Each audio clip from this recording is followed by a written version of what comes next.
छोट्या मटक्याची आठवण आल्याशिवाय राहत नाही तर चंद्रपूरच्या ताडोबा जंगलातला सर्वात ताकदवर म्हणून ओळखला जाणारा वाघ म्हणजे छोटा मटका।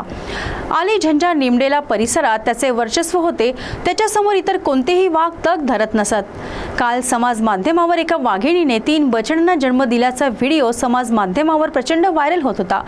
मुळात ह्या तिन्ही बछड्यांची आई, तिचे नाव चांदणी आणि ही चांदणी नावाची वाघीण, छोटा मटका आणि झरणी ही वाघिणीची मुलगी म्हणजे छोट्या मटक्याचे हे झाले नातू। छोटा मटका हा आली झंझा आणि निमडेला परिसरात पर्यटकांना नेहमीच दर्शन देत असतो। मटका हा आली झंझा आणि निमडेला परिसरात पर्यटकांना नेहमीच दर्शन द्यायचा। अत्यंत बलाढ्य आणि ताकदवर म्हणून तो ओळखला जायचा। त्याच्या परिसरात इतर वाघांचे वर्चस्व नसल्यासारखेच होते आणि कोणी त्याच्यासोबत संघर्ष केला तर तो त्याला फार काळ टिकू देत नव्हता। अशाच एका संघर्षात तो लढाई तर जिंकला, मात्र या लढाईत त्याच्या शरीरावर प्रचंड जखमा झाल्या आणि त्या दिवसेंदिवस चिघळत गेल्या। अखेरीस छोट्या मटक्याला नागपूर येथील गोरेवाडा बचाव केंद्रात आणले गेले आणि आता तो तिथेच उपचार घेऊन राहिला आहे।